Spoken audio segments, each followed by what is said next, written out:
Welcome to the Law Firm Lab by MB Law Firm Consulting. Well, hello, everyone. Welcome back to the Law Firm Lab by MB Law Firm Consulting. I am Margaret Burke, and I'm here with my co-host, Lauren Johnson. So what if we told you that you could consistently generate high-quality referrals without awkward asks, coffee meetings, or cold outreach?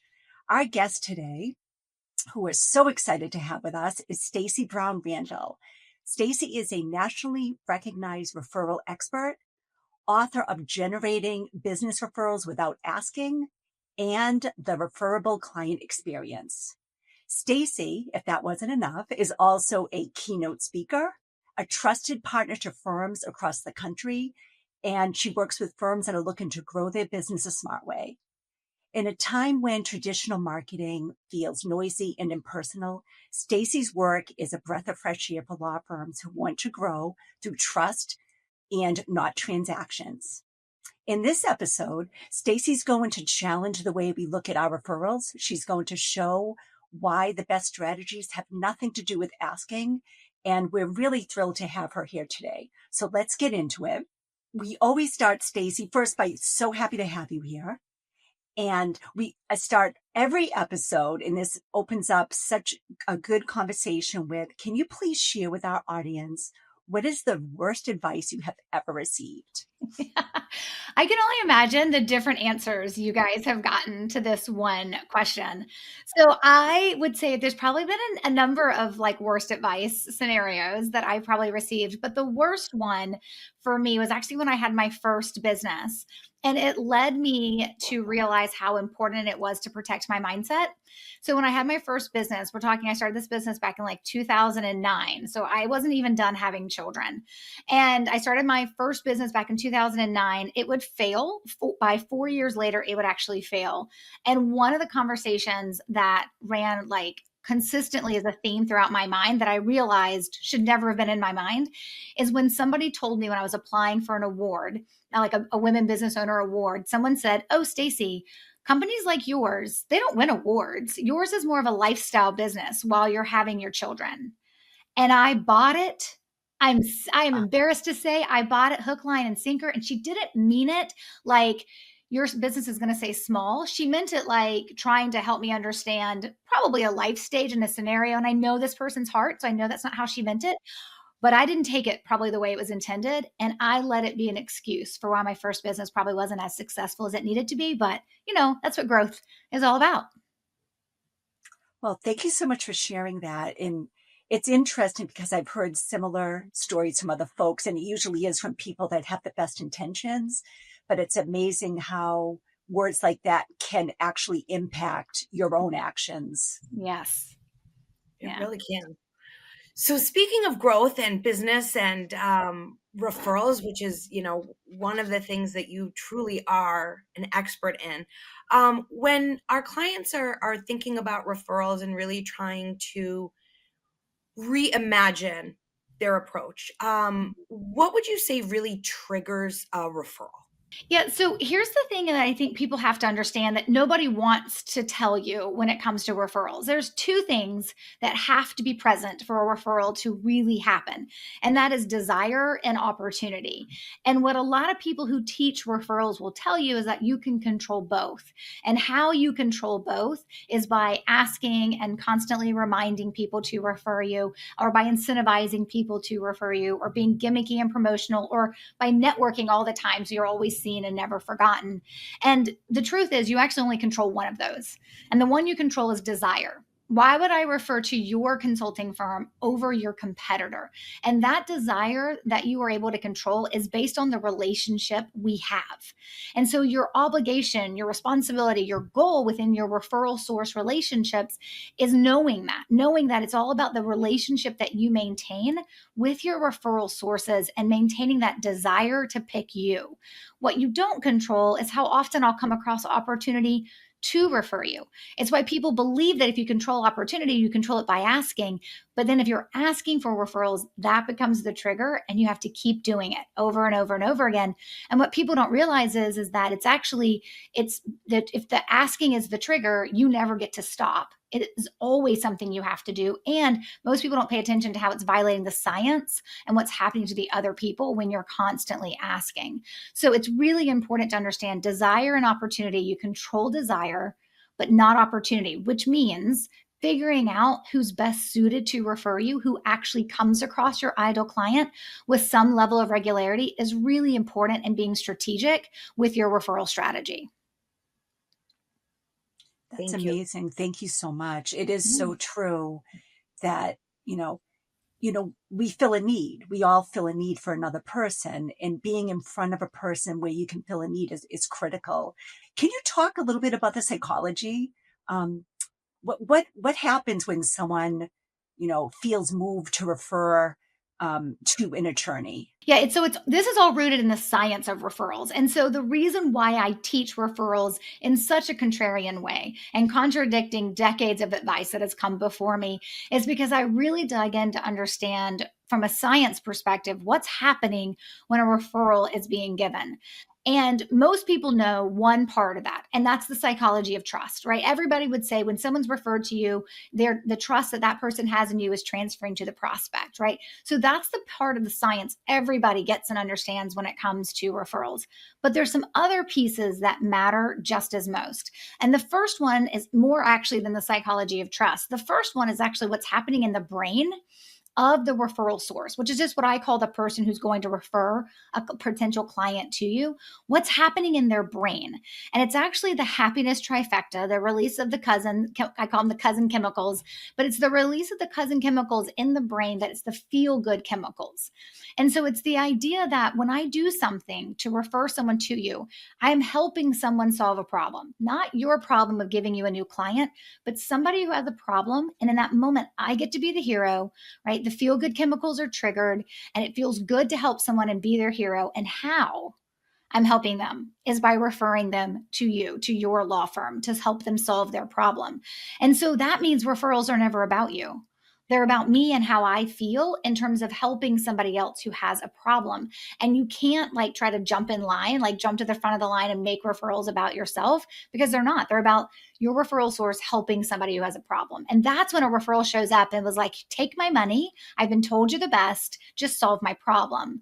And so there's really the first thing to understand about from what's happening from a science perspective is one, what's going on in the brain with your referral source. Two, of course, is that psychology of trust. That is important that we maintain the right trust and relationship with our referral sources.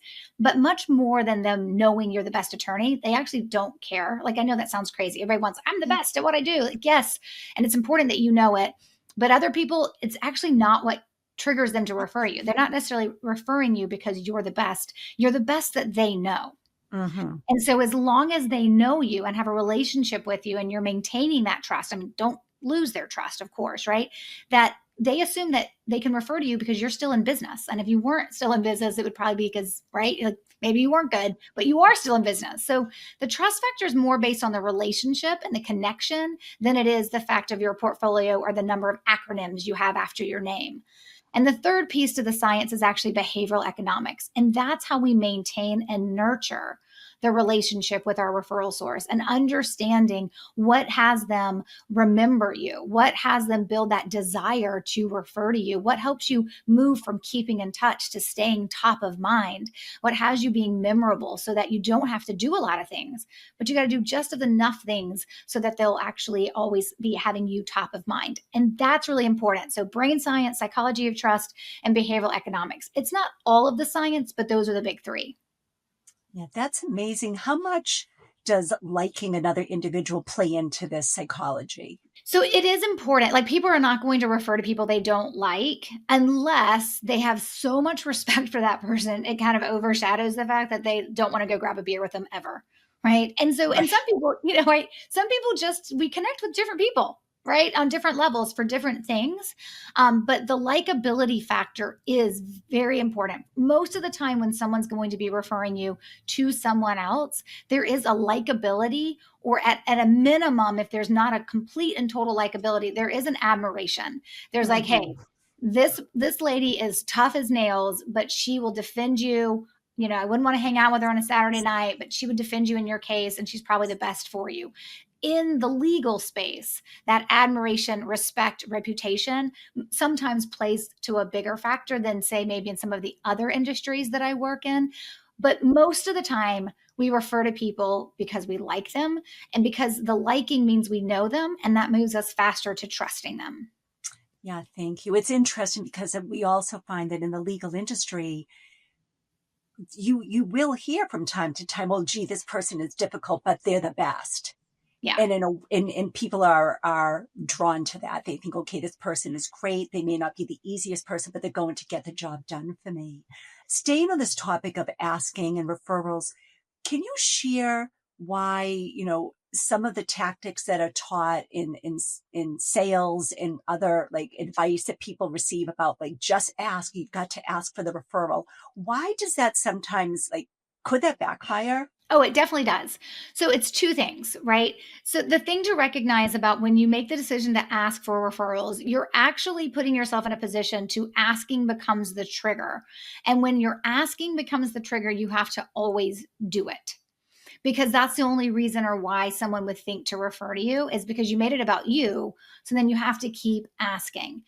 But while that's exhausting, right? And certainly not a way anybody wants to go about building their business, or at least not most people, it's the second piece that matters more. And that goes right back to what we were talking about with the science, because it's violating the science of why someone would refer, right? When you ask them to refer, it's violating the science. So I always tell folks when they're thinking about like their sales strategy, right? They're thinking about their business development strategy. We're traditionally taught we have two legs to this stool. There's the prospecting activities we do, right? The networking, the bar associations, the 7 million cups of coffee, right? Maybe we're sponsoring things. And then there is the marketing side of what we do, right? So that's our website, SEO, thought leadership. Maybe it's going after having earned PR, right? So you've got both prospecting and marketing, and they're both good and they're both necessary. They are two equally important legs of the stool.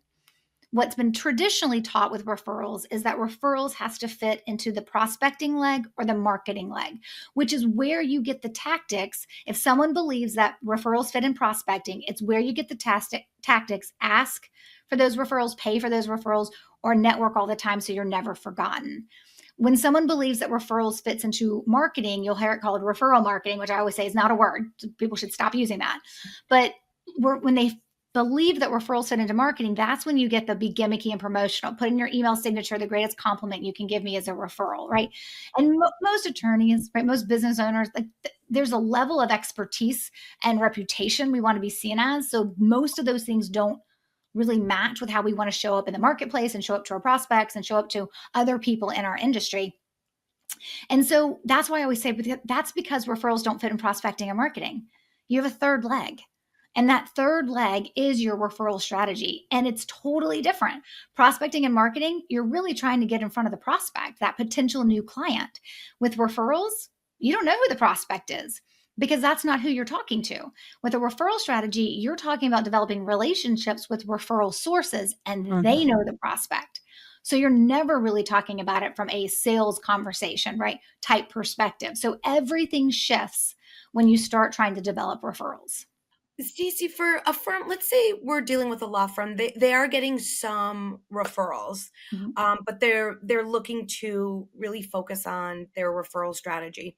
Where would you recommend that they focus first, and why? Should it be on nurturing existing referral partners? Is it improving the overall client experience? Should they be out there trying to build new referral sources? Where do they start? Yeah, so you just named off what I consider the big three, right? Those are the three groups of people that I think every law firm should have in place to develop referrals from.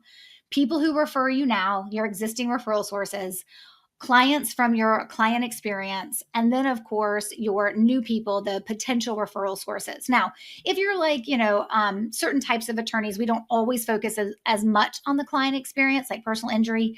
We usually take a different tactic for client experience. But if you think about those three groups, they're equally important. You should have a plan in place for all three of them. But if you don't, and you're looking for the one, right? So Lauren, to your question, if you're looking for the where do I start? We start with the one that is our low-hanging fruit. And it is the group of people who will have the potential and the ability to get us more referrals faster. I always tell folks, when you go to my website and you look at case studies from other attorneys and other professional service providers, and they're like, oh, we doubled my referrals in 90 days, or we tripled or quadrupled my referrals in a year, it is 80% of the time because they had a group of existing referral sources that we could go in and take care of them differently and get more referrals from them. Right? It's just like it's easier to sell to an existing client than it is to sell to a brand new client. It's the same thing with referral sources. So if you have people referring to you as an attorney or to your law firm in general, that's the group we would want to build a strategy for first, because they already have done it. And so it's easier to go in and just take better care of them and do a few other things. Obviously, there's a strategy behind it to be able to generate more referrals from them. Then we would turn our attention to having a referable client experience and cultivating new referral sources. That's amazing. And you said the sentence, take care of them differently. Can you share, like, what would that look like? Yeah. So people always think, okay, I have these people referring to me. I probably need to make sure they're getting my weekly or monthly newsletter. I probably need to make sure I'm taking them to coffee a couple of times a year and just like staying in front of them and keeping in touch. What we have found when you apply behavioral economics to how you take care of your existing referral sources, the variety matters and the surprise and delight factor matters more than anything in terms of impacting their memory runway. And that means how long they ultimately remember you. So the plan that I would have any individual attorney or a law firm as a whole put together to nurture their existing referral sources is going to have somewhere between 5 to 7 outreaches, which we happen to call touch points with our clients, 5 to 7 touch points in a year. But this isn't your newsletter, right? And it's not the one client appreciation event you do every year and you invite your referral sources to it. It's a variety of things that we do that allow you to stay really top of mind. So we're transcending the keeping in touch because you're going to be memorable and meaningful. The what you do is really dictated by who you're doing it for. An attorney told me, hey, most of my referral sources are actually, they just happen to be, for whatever reason, mostly guys in their 20s and 30s. And then another attorney tells me, well, most of my referral sources actually happen to be pretty much, a mix among the genders, and they're usually in their 50s and 60s. The plan we're going to build, that looks very different for both of those groups. So what those 5, 6, or 7 touch points end up being is typically always going to be starting by looking at the who we're doing it for, and then building together what that actual plan will look like. As you were speaking, I was thinking about how there's referral sources, and sometimes there are other business professionals that you have synergies with, and then other times it's clients. So I'm curious, like, what your advice is on how to always keep your clients top of mind and ensure that the experience they receive from you becomes a referable experience. Yes. So, and that is such an important question, because a lot of people are like, okay, great. I've just built out this 5 to 7 touch point plan for my existing referral sources. Can I just take that and apply it to my client experience and apply it to my new potential referral sources? And my answer is always no, because it's a different experience. Sometimes it's the same people, right? You have clients that refer you, so they would be on that existing referral source list. But really, when we look at generating referrals from our clients, we have a 2-pronged approach here. With every other strategy I teach, we have one objective. We've got existing referral sources. Let's get more referrals from them. We have new people we want to refer us. Let's nurture them into referral sources. But with the client experience, it's different. And there's 2 parts to it. The first part is you actually being referable. And most people think that means you do amazing work and you win every case, or you always come in under whatever you said the price would be, right? And we all know none of that's possible. So it's not about being perfect, right? It's about doing great work. And then the second part of a referable client experience equation is actually building relationships. So it's having relationship building touch points in addition to your work touch points. When those 2 pieces are in place and your clients feel different about working with you, right? Because a client experience is defined as how your clients feel when they're working with you. Knowing what those are by stages and all the pieces of having that referable client experience, really looking at it from the perspective of, okay, we do the work and we build relationships. Once that's in place, you're now referable. From there, we look to bridge the gap to referrals, which we look to do that in a couple of different ways. But you can't bridge the gap to referrals until you have that referable client experience in place. And I know that's not like everyone's favorite answer, right? Usually we're like, can we just jump to getting the referrals from our clients, please? But it really does. Like, what people overlook is how much your clients, they're not thinking about referring you. Like, they just don't. Like, they think about whatever they're getting from the relationship with you, but it doesn't connect naturally to them being like, okay, yeah, now let me refer you to 5 people because you've taken such good care of me. But if you want them to ever see those opportunities to refer to you, you've got to bring them to a place in the relationship where you are truly referable and you've truly impacted how they feel.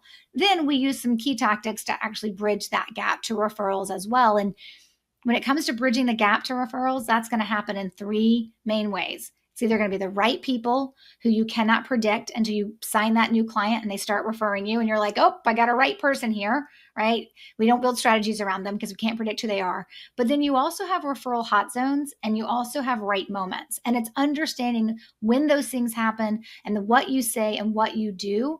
Like, that's the piece I tell my clients. You can focus on bridging the gap to referrals once you are first and foremost referable. That's excellent. It reminds me of the saying, like, people won't always remember what you said, but they'll remember how you made them feel. Yes, the Maya Angelou quote, absolutely. Rings very, very true today and every day. Yeah, it is. Stacey, I'd love to talk a little bit about, I think one thing that is somewhat unique to the practice of law, right, is how often lawyers tend to refer business to one another, right? Yes. There's just not that many industries where you're constantly seeing people within the same field referring back and forth. A lot, it can be to being conflicted out on a case, geography. You don't specialize in an area of the law that the client needs. So this is an area that law firms can be really intentional about. So what can they do? What are some strategies they can employ to really help nurture those peer-to-peer referral relationships?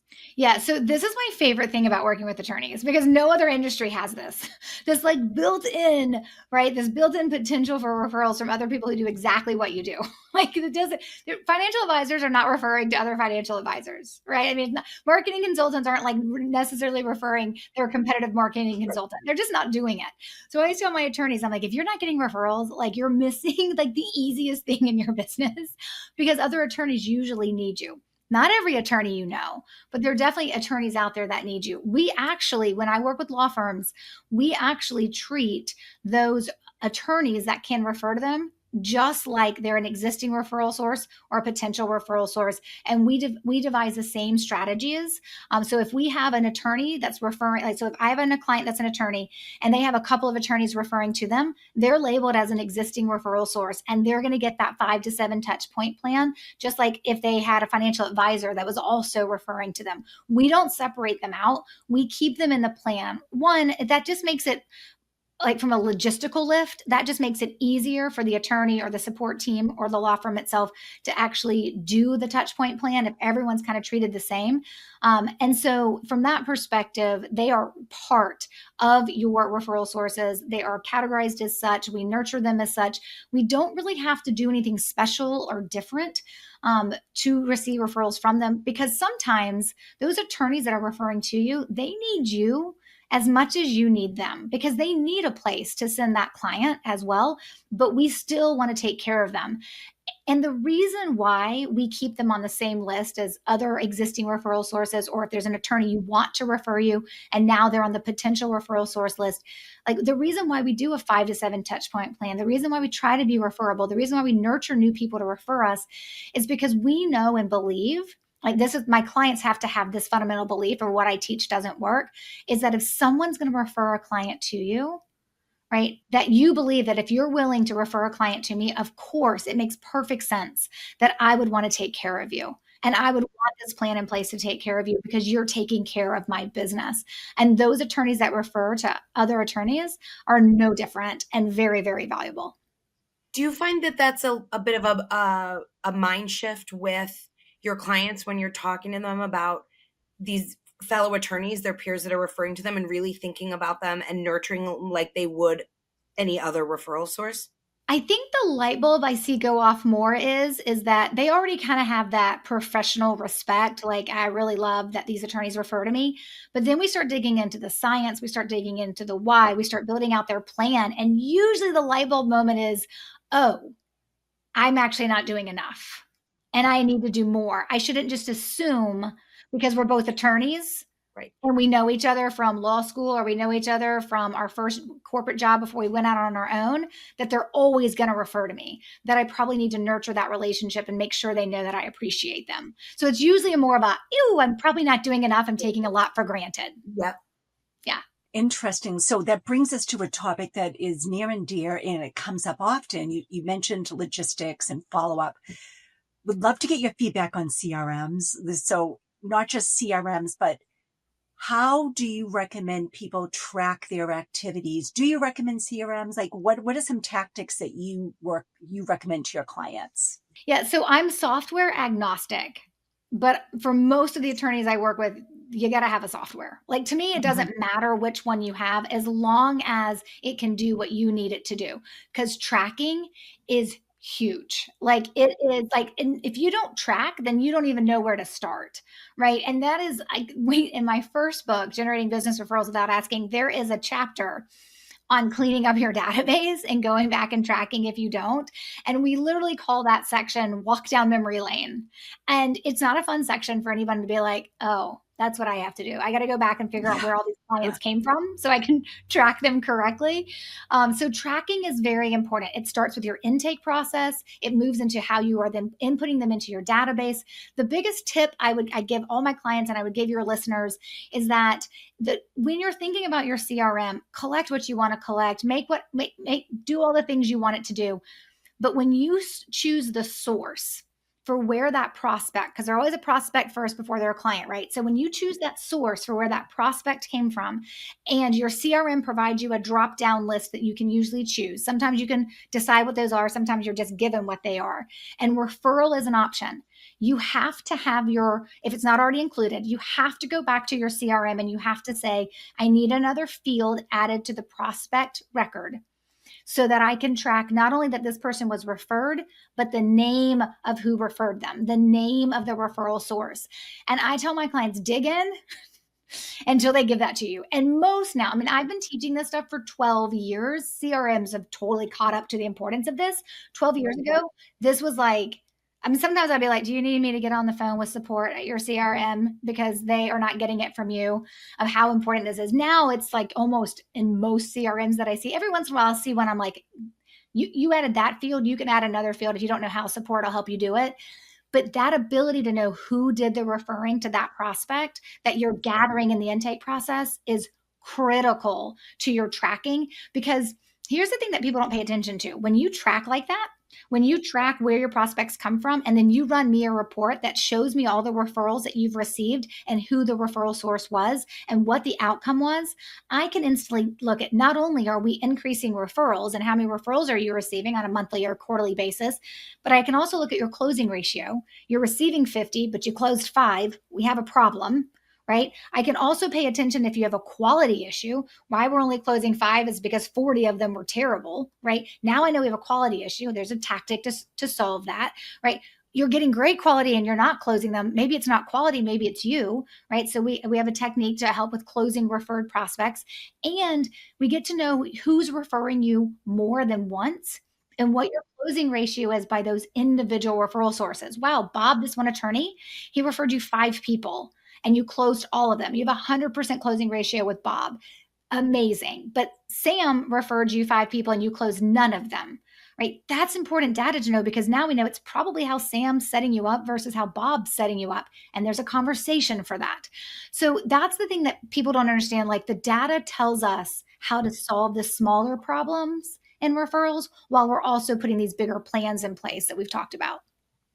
Yeah, if you see me shaking my head adamantly, because I just really couldn't agree more. And what I'm sure you see often, and we see it with the folks we work with, is when you run a report, often people don't realize who is referring to them, and it's eye-opening when they track for a year. And sometimes people don't realize that someone has referred 10 people, and if they go on memory, they might have thought it was maybe 2.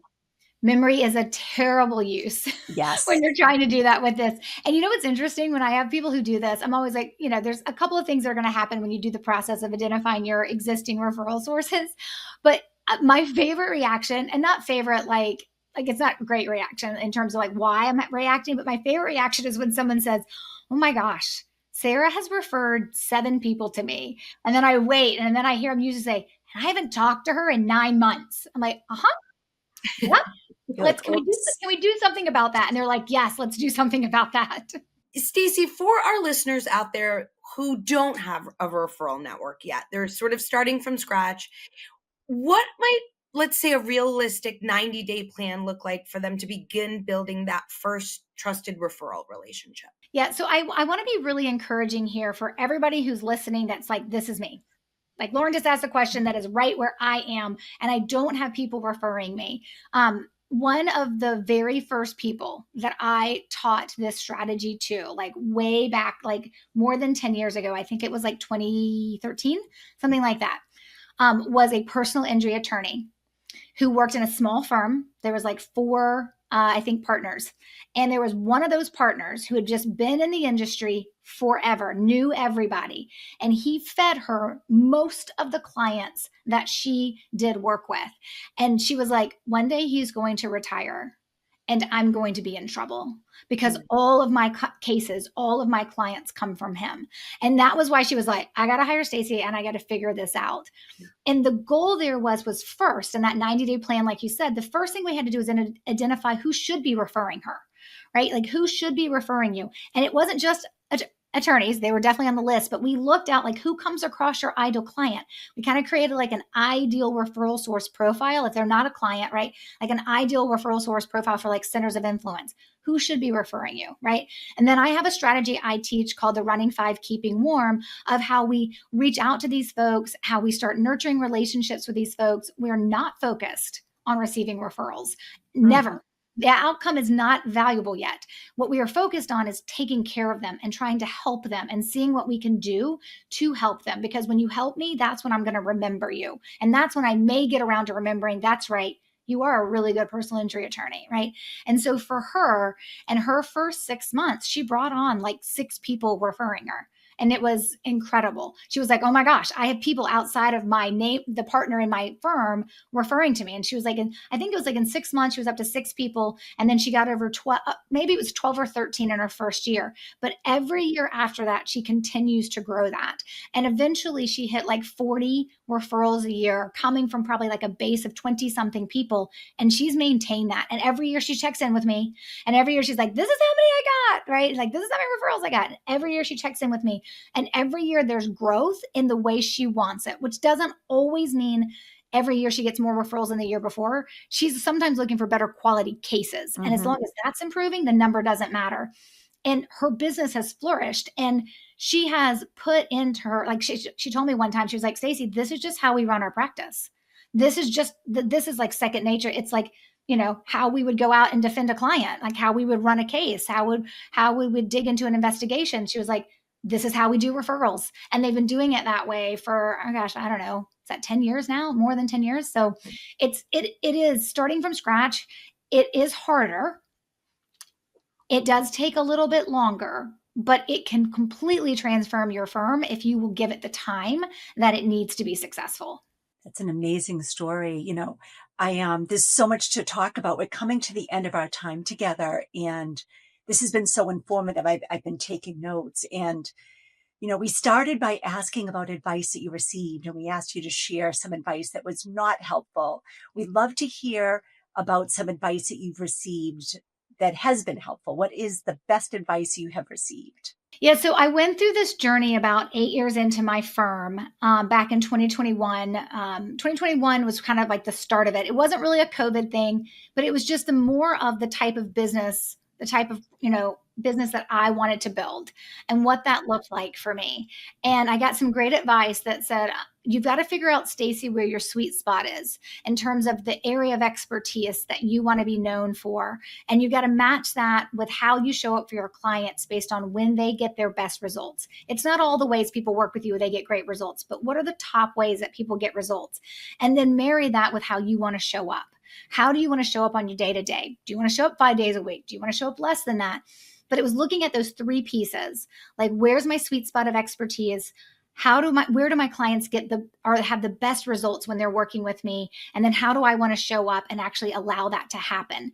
And from that perspective, that created an entirely different model in my business. And in 2021, I retired 5 things that I used to do, 5 areas of expertise and other programs that I don't do anymore. And I narrowed it down to like the 3 that truly mattered and where my clients get their best results. And if that person hadn't told me, because it was like giving me the confidence to be like, I know the answers to all these 3 things. Now I just need to sit down and figure it out.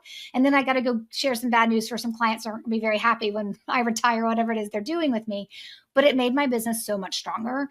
And so that was some of the best advice I've ever received, is like building the model that works for you, regardless of what the marketplace and the industry and the comparison game says that you should want. It takes a certain amount of confidence to do that. And I think sometimes somebody that we trust and respect saying that to us, it's like just what you need. Yep. Because it's true, you're right. You know the answer, but sometimes it's like that little extra push you need to really make that jump and sort of be all in on the certain aspects of your practice that you really get the most joy out of. Yeah, it's why coaching and working with consultants is so very important. Sometimes you need an outsider's perspective. Yes, absolutely. Yeah, so true. So really, thank you so much.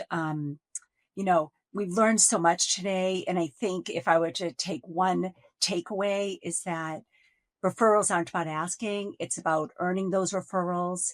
And you have really shown us exactly how to do that with heart and strategy. We'd like to share that, folks can also check out Stacy's podcast, what is your number? You announced it before we got on the air.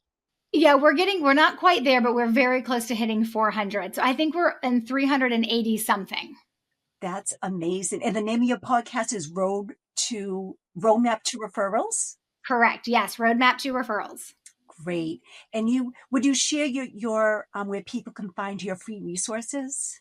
Yeah, so if they just go to my website, stacybrownrandall.com, I'm sure you'll put it in the show notes page so they get Stacy spelled right, but it is spelled with an E, stacybrownrandall.com. You're going to find a link to both of my books, and including the second one, the new one that's just out.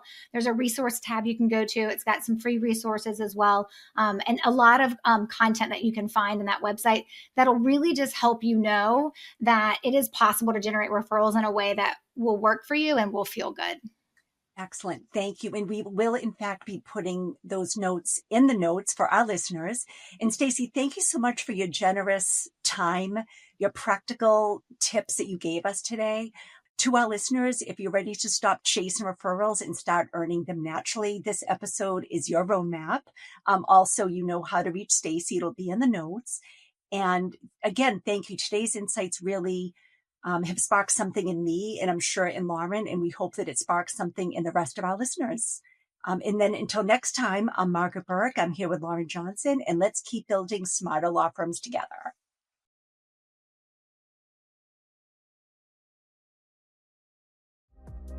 Thanks for watching. Be sure to hit that like and subscribe button and leave us a review in the comments.